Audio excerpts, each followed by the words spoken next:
அனைவருக்கும் வணக்கம். அடுத்து வரக்கூடிய நாட்கள் ரிஷபராசிக்காரர்களுக்கு எப்படிப்பட்ட ஒரு பலன்கள் கிடைக்கும் அப்படிங்கிறத பற்றி தான் இன்றைக்கி நம்ம இந்த வீடியோவில் தெரிஞ்சுக்க போகிறோம். நீங்கள் ரிஷபராசிக்காரராக இருந்தால் மறக்காமல் கமெண்ட் பண்ணுங்கள். வாங்க வீடியோக்குள்ளே போகலாம். சூரிய பகவான் உங்களுடைய ராசியில் இருக்காரு. வெளிநாட்டு பயணத்தை வெற்றிகரமாக முடித்து திரும்புவீங்க. ஏற்றுமதி இறக்குமதி தொழிலில் அதிக கவனத்தை செலுத்துவீங்க. உங்களை நம்பி முதலீடு செய்ய நண்பர்கள் காத்து கொண்டு இருப்பாங்க. செவ்வாய் 11-12ஆம் இடத்துல இருப்பதால் கணவன் மனைவி உறவு சற்று கசப்பாக இருக்கலாம். வெளியூர் பயணங்களால் குடும்பத்தை விட்டு சிறிது நாட்கள் பிரிந்து செல்ல வேண்டிய கட்டாயம் ஏற்படும். புதன் 1ஆம் இடத்துல இருப்பதால் மனம் ஒருமித்த காதலர்கள் கூட சில புரியாத தனங்களால் ஒருவரை ஒருவர் சண்டையிட்டு கொள்வாங்க. போட்டி பந்தயங்களை கவனம் செலுத்தாதீங்க. வெளியூர் பயணங்கள் அலைச்சல்களை ஏற்படுத்தக்கூடியதாக இருக்கு. கண்ட இடத்துல சாப்பிட்டு வயிற்றை கெடுத்து கொள்ளாதீங்க. குரு 1ஆம் இடத்துல இருப்பதால எதிர்பாராத வகையில் பணவரவு உண்டாகலாம்.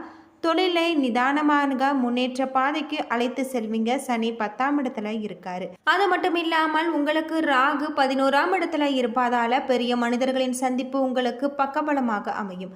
தர்ம காரியங்களில் ஈடுபடுத்துங்கள். கேது 5ஆம் இடத்துல இருப்பதால இல்லாதவர்களுக்கு உதவி செய்தல அதிக நாட்டம் கொள்வீங்க. தொழிலுக்கு ஏற்படும் எதிர்ப்புகளை முறியடித்து வெற்றி காணக்கூடிய ஒரு பொன்னான காலகட்டமாக இந்த காலகட்டம் உங்களுக்கு அமைஞ்சிருக்கு அப்படின்னே சொல்லலாம். பொதுவாக பணவரவு திருப்தி தரும் வகையில் இருக்குது. இதனால் எதிர்பார்த்த செலவுகளை நீங்கள் ஏற்படக்கூடும் என்பதால் சிறிது கடன் வாங்க நேரிடலாம். கணவன் மனைவிக்கிடையே ஏற்பட்டிருந்த பிரச்சனைகள் மறைந்து மகிழ்ச்சி உண்டாகக்கூடிய ஒரு காலகட்டம். கடன் விஷயத்தில் சற்று கவனமாக இருப்பது நல்லது. அலுவலகத்தில் எதிர்பார்த்த பதவி உங்களுக்கு கிடைக்கக்கூடியதாக இருக்குது. சம்பள உயர்வு கிடைக்கும். சிலருக்கு புதிய பொறுப்புகள் வந்து சேரும். பணியில் ஸ்திரத்தன்மை உண்டாகும்.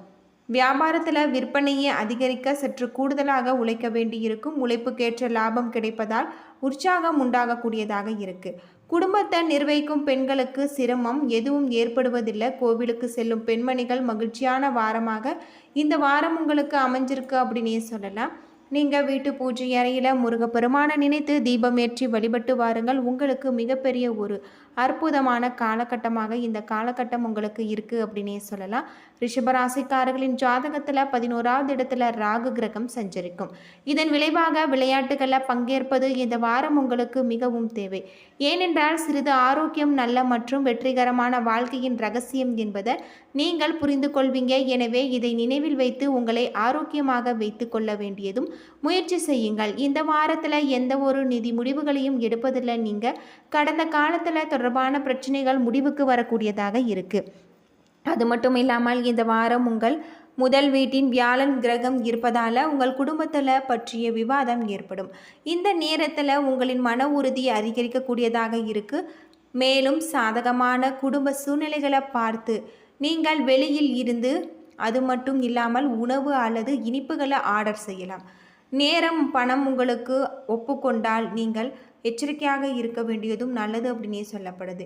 உங்கள் ராசி மாணவர்கள் தங்கள் வாழ்க்கையின பல்வேறு பகுதிகளில் வரும் அனைத்து தடைகளையும் மறந்து கல்வித்துறையில் தங்கள் முயற்சிகளில் அனைத்திலுமே மகத்தான வெற்றியை பெற நீங்கள் தொடர்ந்து முயற்சி செய்ய வேண்டும் அப்படின்னு சொல்லப்படுது.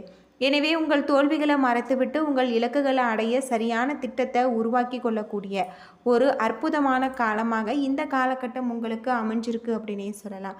பொதுவாக அடுத்து வரக்கூடிய நாட்கள் ரிஷபராசிக்காரர்களுக்கு ஒரு பொன்னான காலமாக தான் இருக்குது அப்படின்னே சொல்லப்படுது.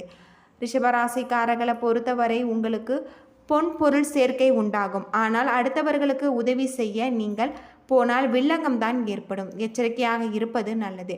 மனதில் ஏதாவது குறை இருக்கும். புதிய நண்பர்கள் எதிர்பாலித்தரவர் ஆகியோருடன் பேசும்போது கவனமாக பேச வேண்டியது நல்லது அப்படின்னே சொல்லப்படுது. தொழில் வியாபாரம் செய்பவர்கள் பழைய பாக்கிகள் வசூல் செய்வதில் வேகம் காண்பிப்பீங்க. போட்டிகள் விலகும். எதிர்பார்த்த ஆர்டர்கள் கிடைக்கும். உத்தியோகத்தில் இருப்பவர்கள் நீண்ட நாட்களாக இருந்து இழுபறியான காரியங்கள் சிறப்பாக செய்து முடிப்பீங்க. பணி நிமித்தமான அலைச்சல் உங்களுக்கு இருக்கக்கூடியதாக சொல்லப்படுது. குடும்பத்தில் இதமான சூழ்நிலைகள் காணப்படும். கணவன் மனைவிக்கிடையே இருந்த மன வருத்தம் நீங்கும்.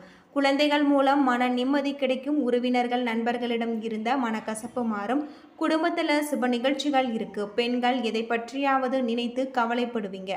வாக்குறுதிகள் கொடுக்கும்போது கவனம் தேவை. விருந்து நிகழ்ச்சிகளில் கலந்து கொள்வீங்க. மாணவர்கள் கல்வியில் வெற்றி பெற திட்டமிட்டு படிக்க முயற்சிப்பாங்க. அம்மனை வணங்க எல்லா காரியமும் உங்களுக்கு மிகப்பெரிய அற்புதமான காரியமாக தான் இருக்குது அப்படின்னே சொல்லப்படுது. பொதுவாக ரிஷபராசிக்காரர்களை பொறுத்தவரை நீங்கள் அம்மனை வழிபட்டு வாருங்கள். மிகப்பெரிய வாய்ப்புகள் உங்களுக்கு கிடைக்கும் அப்படின்னே சொல்லலாம். உங்களுக்கு முருகப்பெருமான் பிடிக்கும் அப்படின்னா முருகனுக்கு அரோகரா அப்படின்னு சொல்லிட்டு மறக்காமல் கமெண்ட் பண்ணுங்கள். முருகப்பெருமானின் அருள் உங்களுக்கு பரிபூரணமாக கிடைக்கும். அது மட்டும் இல்லாமல் ரிஷபராசிக்காரர்களுக்கு அடுத்து வரக்கூடிய நாட்கள் மிக சிறப்பான நாட்களாக தான் இருக்குது அப்படின்னே சொல்லலாம். ரிஷபராசிக்காரர்களின் வாழ்க்கையை பொறுத்தவரை நீங்கள் ஆரோக்கியத்தில் மிகப்பெரிய கவனம் செலுத்த வேண்டும். ஆரோக்கியத்தில் கவனமாக இருந்தீங்கன்னா உங்களுக்கு இந்த வாரம் மிக அற்புதமான வாரமாக இருக்குது. அது மட்டும் இல்லாமல் வண்டி வாகனம் ஓட்டும் போது நீங்கள் எச்சரிக்கையாக இருக்க வேண்டும். பாதுகாப்பாக செயல்படுத்த வேண்டியது நல்லது அப்படின்னே சொல்லப்படுது. ரிஷபராசிக்காரர்களின் குணங்கள் அப்படின்னு பார்த்தா இவர்கள் நீதிமான்களாக இருக்கக்கூடியவர்களாக இருப்பாங்க அப்படின்னே சொல்லலாம். இந்த ராசிக்காரர்களை பொறுத்தவரை இவர்கள் அற்புதமான குணங்கள் கொண்டிருப்பவர்கள். அது மட்டும் இல்லாமல் இவர்களுடைய வாழ்க்கையில் சிறு சிறு பிரச்சனைகள் வந்தாலும் அதை தகர்த்தெறிந்து இவர்களுடைய வாழ்க்கை முழுவதுமே அற்புதமான ஒரு காலகட்டமாக இவர்கள் அமைத்து கொள்வாங்க அப்படின்னும் சொல்லப்படுது. 12 ராசிகளில் 2வது ராசியாக இருப்பது தான் ரிஷபம். ரிஷபராசிக்காரர்கள் ஜோதிடத்தில் நவகிரகங்களின் ஆட்சி செய்யக்கூடிய ஒரு ராசியாக இருக்குது அப்படின்னே சொல்லப்படுது. காதல் கிரகம் சுக்கிரனை அதிபதியாக கொண்ட இவர்கள் அழகான தோற்றத்தை கொண்டவர்கள், அமைதியானவர்கள், ஆடை அடிகள் அழிவதில் அதிக பிரியம் உள்ளவர்கள். இவர்களின் நட்பு வட்டம் பெரிதாக இருக்கும். இவர்களின் வாழ்க்கை ஏற்றம் இறக்கமாக இருக்கும். எடுக்கும் முயற்சிகளில் பின்வாங்க மாட்டாங்க அப்படின்னே சொல்லலாம். ரிஷப ராசிக்காரர்களை பொறுத்தவரை இவர்களுடைய குணங்கள் அற்புதமான ஒரு குணங்களாக தான் இருக்குது. எந்த செயலிலும் இவர்கள் துடிப்பும் வேகமும் மிக்கவர்களாக இருப்பாங்க. அது மட்டும் இல்லாமல் தீர்க்கமாக முடிவெடுக்கக்கூடியவர்கள். அப்படி முடிவெடுத்து விட்டால் யார் என்ன சொன்னாலும் மாற மாட்டாங்க. அந்த விளைவுகளை பற்றி அவர்கள் கவலைப்பட மாட்டாங்க. ஆனால் இவர்கள் எடுக்கும் முடிவுகள் சரியானதாக இருக்கும். வாழ்க்கையின் 28 வயதிற்கு மேல் படிப்படியாக முன்னுக்கு வரக்கூடியவர்கள். இவர்களின் மத்திய வயதுக்கு மேல் 45 வயதுக்குள் பெரு சாதனைகளை செய்யக்கூடியவர்கள். அது மட்டும் இல்லாமல் இவர்கள் அனைத்து விதத்திலும் மற்றவர்களிடம் அன்பும் அக்கறையும் கொள்ளக்கூடியவர்களாக தான் இருப்பாங்க அப்படின்னே சொல்லப்படுது. இந்த ராசிக்காரர்கள் மருத்துவம், விளையாட்டு, அதிகாரம் ஆகிய துறைகள் சிறப்பானவையாக இருக்கும். மலை சார்ந்த பகுதிகளில் இவர்கள் பணியாற்ற ஏற்ற இடமாக இருக்குது. இவர்கள் வணங்க வேண்டிய கடவுள் சிவபெருமான் அப்படின்னே சொல்லலாம். நீங்கள் முருகப்பெருமானை வழிபட்டு வந்தீங்கன்னா உங்களுடைய வாழ்க்கையில் இருக்கக்கூடிய அனைத்து விதமான பிரச்சனைகளுக்கும் தீர்வு கிடைக்கக்கூடியதாக இருக்குது. அது மட்டும் இல்லாமல் வீட்டு பூஜை அறையில் தினமும் விளக்கேற்றி பிரம்ம முகூர்த்த நேரத்தில் வழிபட்டு வாருங்கள். உங்களுடைய பிரச்சனைகள் அனைத்தும் தீர்ந்து அதற்கான ஒரு முடிவு கட்டாயம் கிடைக்கும். அதிகாலை பிரம்ம முகூர்த்த வேளையில் தீபம் ஏற்றுவதால் நம்முடைய வீட்டில் இருக்கக்கூடிய வறுமை, கடன் தொல்லை, குடும்பத்தில் இருக்கக்கூடிய சிறு சிறு பிரச்சனைகள் அனைத்தும் தீர்ந்து ஒரு நல்ல ஒரு வாழ்க்கை உங்களுக்கு அமையும் அப்படின்னே சொல்லலாம். என்ன நண்பர்களே, இந்த வீடியோ உங்களுக்கு பயனுள்ள தகவலை தந்திருக்கும்னு நினைக்கிறேன். வீடியோ பிடிச்சிருந்தால் லைக் பண்ணுங்கள், ஷேர் பண்ணுங்கள், கமெண்ட் பண்ணுங்கள். இது போல் தகவலை தெரிஞ்சுக்க நம்ம சேனலை மறக்காமல் சப்ஸ்கிரைப் பண்ணுங்கள். நன்றி நண்பர்களே.